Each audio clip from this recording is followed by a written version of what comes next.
How's it going, you guys? It's Scott with Everyday Home Repairs, and I'm just getting ready to install a water heater, but want to run through a very common problem that I'm seeing here and also many homeowners encounter.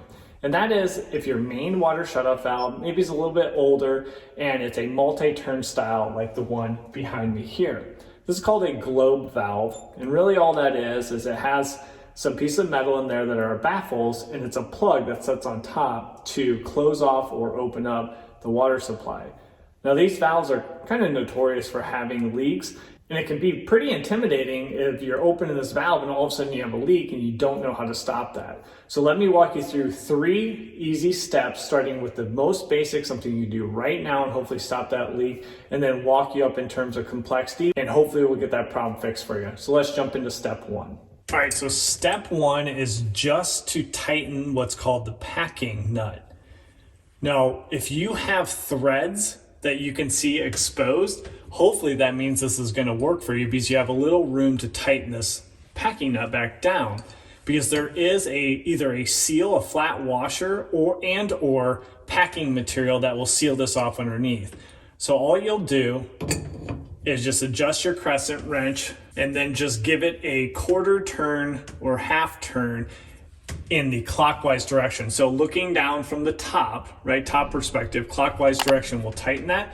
Now for me, my packing nut is at the end of travel, so this really isn't going to do much for you. Hopefully just tightening this packing nut will stop that water leak here at the stem and be an easy solution for your problem. Okay, so now if you're still with me, assuming that just tightening this packing nut did not work, step 2 will be replacing and trying to pack this nut with new Teflon or graphite cord. So first up, what I'd do is try to remove the handle. Now you might have mineral deposits such as I have here, which is going to affect possibly the screw coming off and or the handle coming off. You can use vinegar to try to break down those mineral deposits. The only challenge is it is a little bit harder to soak. You would want to soak those components for 15 or 20 minutes.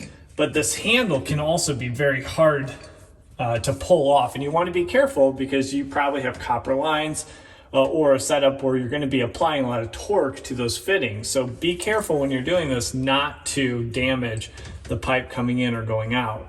But what you can do is take that crescent wrench around the stem and lightly pry to the front and back to try to slowly move that handle off. So I'm starting to get to work free. Okay.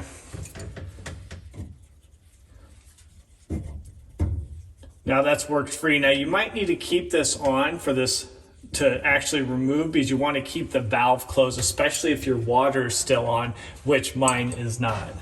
All right, so now we'll remove the actual packing nut, keeping the valve closed.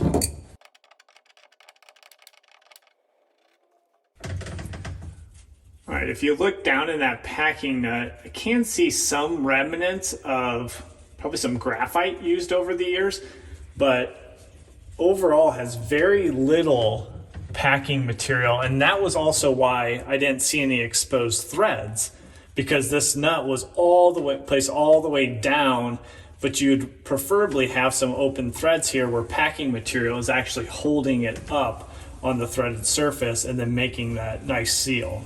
So what I'm going to do is just clean this up a bit, and then I will use some Teflon cord to go ahead and start to rebuild that packing material up. So this is the packing cord that I'll be using, and it's just a Teflon base. You can get Teflon or graphite, either one at any Ace Hardware home improvement store. Also, you can look in the description. You'll see this exact product just for your reference, so it's easier for you to find. Also, I do want to clean up the stem and kind of get those mineral deposits off. What I'm going to use is just some plumber sandpaper, which is usually used on copper when you're going to sweat some joints. But here I just want to lightly work some of that mineral deposits off without screwing up the teeth in the stem.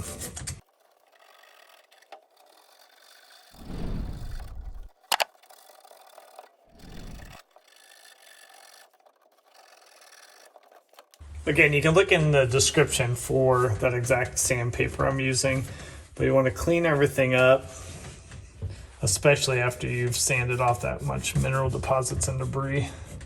So now use the packing cord and go around, because with those mineral deposits on there, if I didn't clean that off, I would not have a flat surface for this cord to seat against.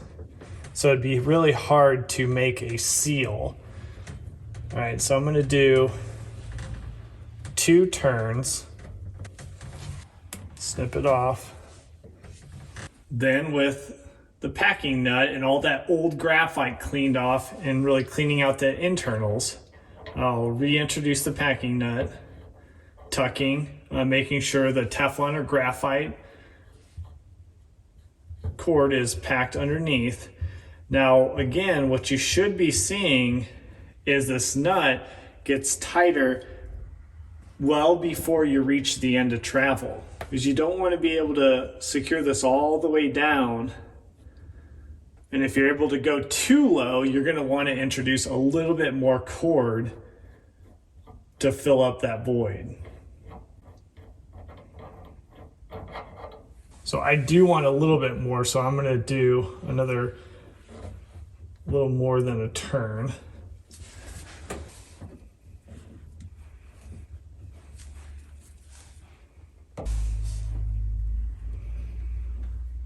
I'll tighten that up and reintroduce the packing nut.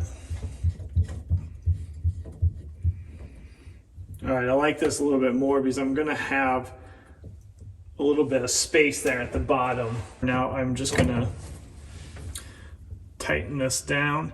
You don't have to tighten it down too securely, because what I'm gonna do is my main water shutoff is off at the curb. So I'm gonna go turn that on and then see if that actually stops my leak. But I do want a little bit more travel that I can turn the valve on and off and then still tighten this packing nut to stop that leak, so I have a little bit more. So you don't have to go too secure until you have the water on and start testing it out in the step 2. So now I have my water on at the curb, and if you guys need to reference how to turn your water off before your main water shutoff valve, that would be out at your curb. And here is a link for a video that quickly walks you through that, because in certain situations, like I have, you do need to cut it at the curb so you can do your maintenance on your main water shutoff. But now let's open the water and check and see if we're sealed up. Better, definitely much better. I have a little bit of leakage at the top, but I can tighten a little bit more.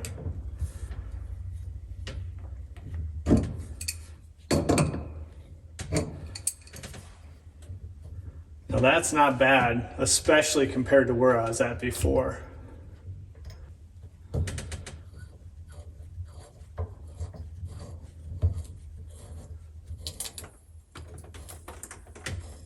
A little bit of leak once I get all the way open.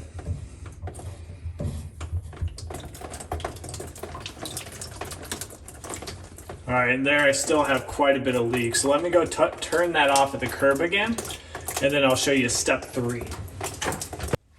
Okay, so now moving on to step 3, I'm gonna actually remove the full stem and remove the bonnet nut here, so I can take everything out and take a look at the flat washer down in here and just do a better inspection of the overall globe valve. This bonnet nut can be tough to get off. So I'll take the handle off. Once again, remove the packing nut.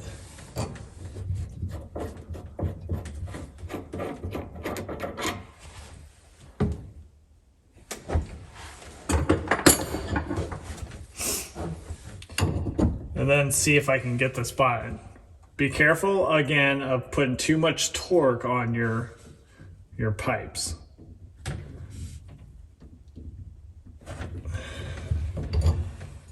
Now, if you can't get that to move, one way, it's probably the most effective way, is to introduce a little more heat into this body, which will hopefully then break down those minerals deposits, which is holding the bonnet on.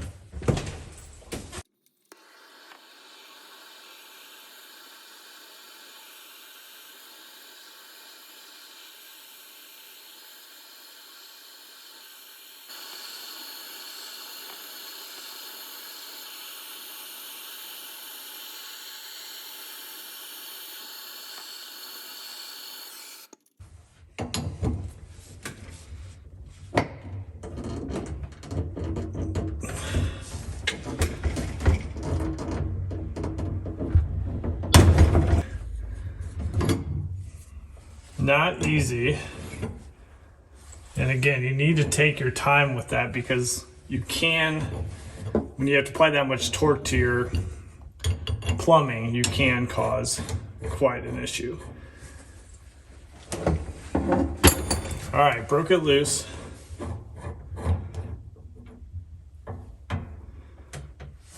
So now you'll see that flat washer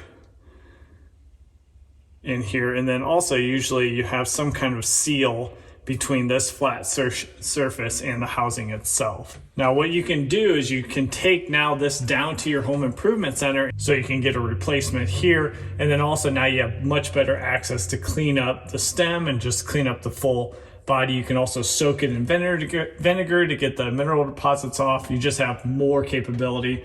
But as you saw, it can be much tougher to get the bonnet nut loose, but a little heat usually does help that out. All right, so I ran down to the hardware store and also soaked the components in CLR to get the mineral deposits off and kind of clean them up a bit.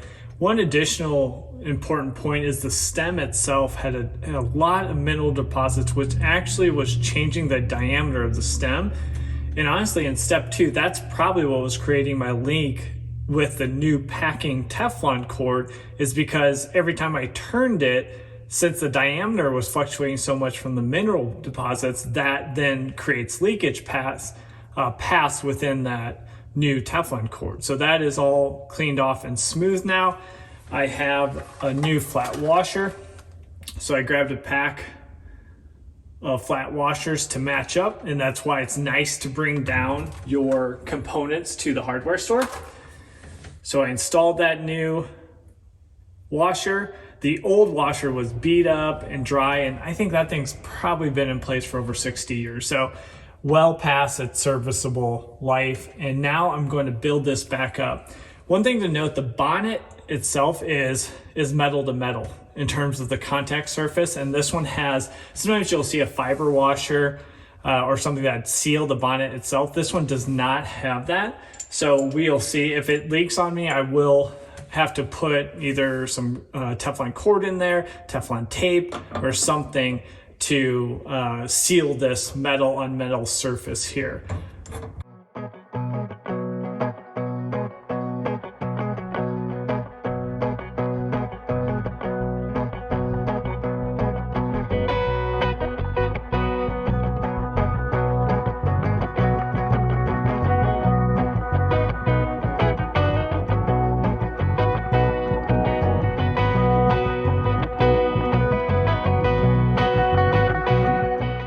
Okay, so I'm going to turn it all the way off, and then I'm going to go out and turn the water on at the curb.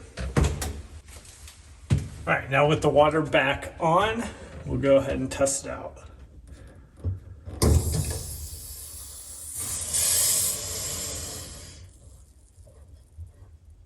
All right, looks like we're watertight, and step 3 fixed my problem.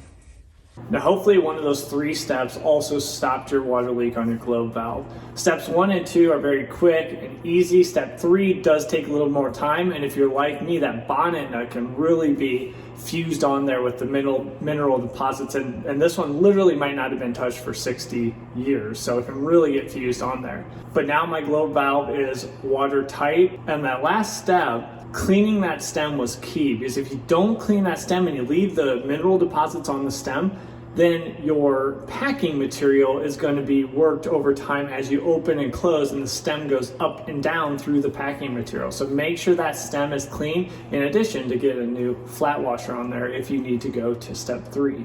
The only other point I would make is when you do have the chance, I would swap out to a ball valve.